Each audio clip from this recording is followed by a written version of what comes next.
Chapter 15 are environment. Environment का मतलब होता है हमारी इमीडिएट सराउंडिंग्स या फिर हमारे आसपास का वातावरण। We have heard the word environment often being used on the television, newspaper and by the people around us. इस शब्द का प्रयोग बहुत आम तौर पे हमने सुना है, हमारे आसपास होता रहता है। Our elder tell us that environment is not what it used to be earlier. Others say that we should work in a healthy environment, and global summits involving the developed and developing countries are regularly held to discuss environmental issues. In this chapter, we shall be studying how various factors in the environment interact with each other and how we impact the environment. तो हमने कई बार environment शब्द सुना है, वातावरण के बारे में हमने कई बार सुना है। हमारे एल्डर्स, हमारे पेरेंट्स, हमारे दादा दादी कहते भी हैं कि जैसा वातावरण उनके बचपन में था या आज से कुछ साल पहले था वैसा वातावरण अब नहीं रहा। जो हमारी हवा, वायु, जल ये सब प्रदूषित हो चुके हैं। और कई बार आपने सुना होगा कई ग्लोबल समिट्स जो होते हैं जिसमें बहुत सारी कंट्रीज़ पार्टिसिपेट करती हैं, वहाँ पे भी कई बार इन्वायरमेंटल इश्यूज़ के बारे में डिस्कस किया जाता है। तो इस चैप्टर में हम यही पढ़ेंगे कि कौन से फैक्टर्स इंटरेक्ट करते हैं इन्वायरमेंट के साथ और उनसे क्या असर पड़ता है इन्वायरमेंट पे।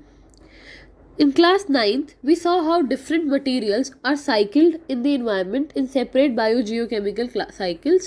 In these cycles, essential nutrients like nitrogen, carbon, oxygen and water are exchanged from one form to another. We shall now see how human activities affect these cycles. तो ये जो सारी कार्बन साइकिल, नाइट्रोजन साइकिल, ये सारी cycles हम class 9th में पढ़ चुके हैं ऑलरेडी। तो अब इस चैप्टर में ह्यूमन एक्टिविटीज़ की वजह से, इंसानों की द्वारा की गई एक्टिविटीज़ की वजह से इन्वायरमेंट पे या इन साइकिल्स पे क्या असर पड़ता है, हम इसके बारे में पढ़ेंगे। What happens when we add a waste to the environment.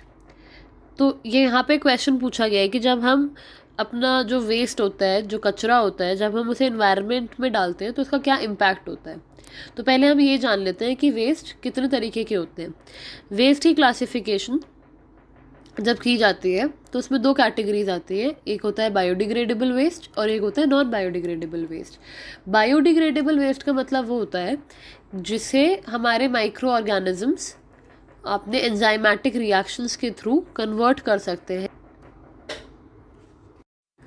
Simple, soluble और हार्मलेस सब्सटेंसेस में। और नॉन बायोडिग्रेडेबल सब्सटेंसेस वो होते हैं जिन्हें कन्वर्ट नहीं किया जा सकता।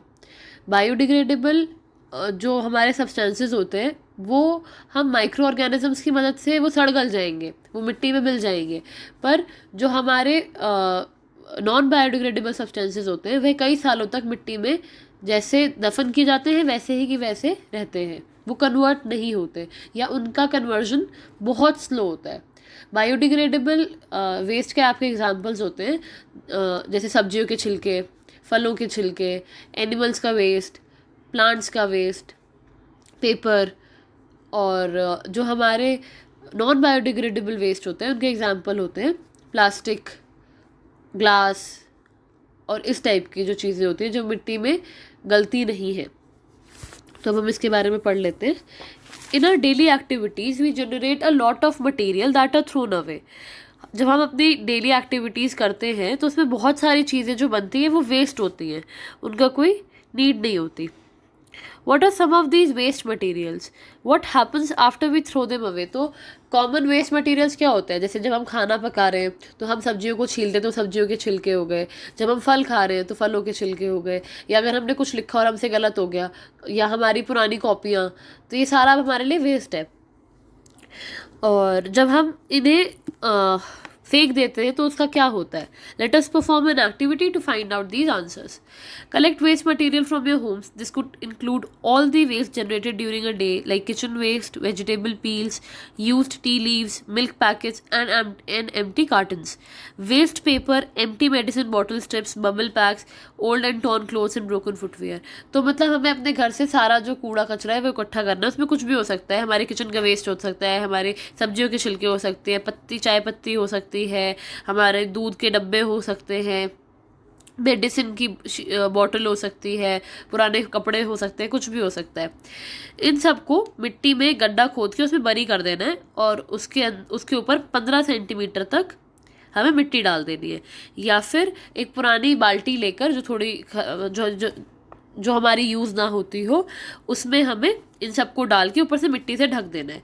जब 15 दिन तक ये मिट्टी में दबे रहेंगे तो इनका क्या हो जाएगा, हमें पता है कि जो चीज़ें तो बायोडिग्रेडेबल हैं वो तो 15 दिन बाद मिट्टी में मिल चुकी होंगी, पर जो नॉन बायोडिग्रेडेबल चीज़ें हैं वो एज इट इज़ मिट्टी से हम वापस निकाल सकते हैं।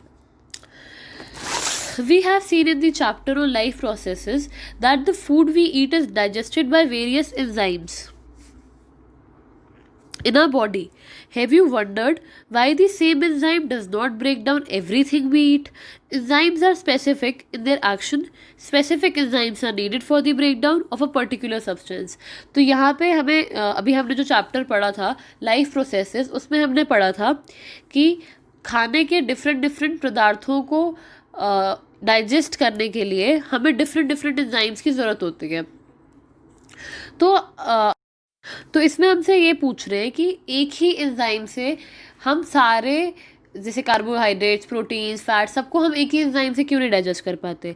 इसका रीज़न भी हमने पढ़ा था कि एंजाइम्स जब अपना काम करते हैं तो वो बहुत स्पेसिफिकली काम करते हैं, मतलब एक पर्टिकुलर एंजाइम एक पर्टिकुलर चीज़ को ही डाइजेस्ट कर सकता है। That is why we will not get any energy if we try to eat coal.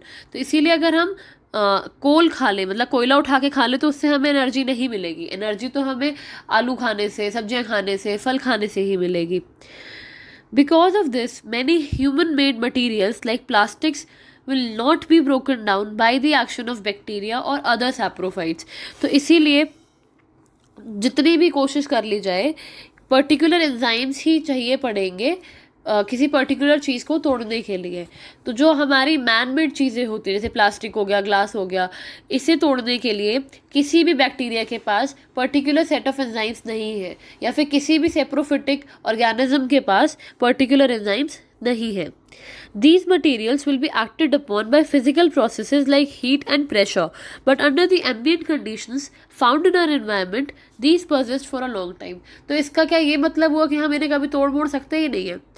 तो इसके लिए हमें मैन मेड प्रोसेसेस ही चाहिए होते हैं, बहुत हाई टेम्परेचर पे यानी हीट पे और बहुत हाई प्रेशर पे ही इन्हें डिग्रेड किया जाता है।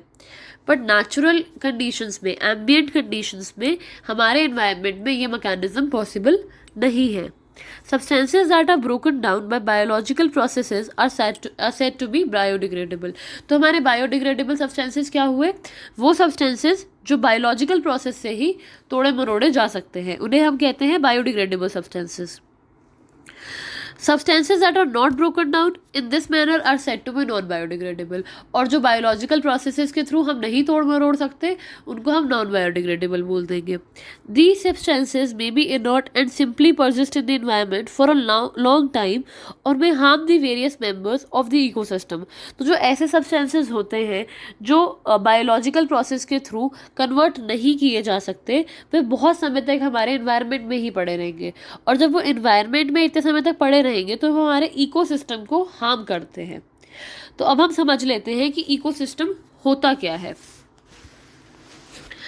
इकोसिस्टम एक सिस्टम ऑफ एनवायरनमेंट है, हमारे आसपास के वातावरण को जो पर्टिकुलर सिस्टम होता है उसे हम इकोसिस्टम कहते हैं। इकोसिस्टम हमारे एनवायरनमेंट की एक सेल्फ सस्टेनेबल यूनिट है, मतलब वह अपने आप एग्जिस्ट कर सकती है, उसे किसी बाहरी फोर्स की ज़रूरत नहीं है एग्जिस्ट करने के लिए। और इस इकोसिस्टम को सेल्फ एग्जिस्ट करने के लिए ज़रूरत होती है एनर्जी की, और वो एनर्जी हमें मिलती है सोलर सिस्टम से। जो हमारा इकोसिस्टम होता है वो दो तरीके का होता है, या तो नेचुरल इकोसिस्टम या फिर आर्टिफिशियल या man made ecosystem. Natural ecosystem में हमारे आते हैं जैसे फॉरेस्ट, पॉन्ड्स, लेक, ये सब नेचुरल इकोसिस्टम का उदाहरण है। जो ये इकोसिस्टम होते हैं ये सेल्फ एग्जिस्टिंग है और इन्हें बनाने में किसी भी इंसान का कोई योगदान नहीं था। ये हमें जब पृथ्वी बनी तो उसी के साथ ये मैन मेड नेचुरल इकोसिस्टम्स भी अपने आप बने। जो आर्टिफिशियल इकोसिस्टम्स होते हैं वह इंसान बनाते हैं। जैसे जब हम अपने घर में एक शीशे के बर्तन में नीचे थोड़े से मिट्टी डाल के उसे पौधे उगा दें और थोड़ी सी मछलियाँ डाल दें, तो वो एक तो वो एक मैनमेड एक्वेरियम तैयार हो जाता है। तो वो हमने खुद से बनाया है, इसीलिए उसे मैनमेड कहते हैं।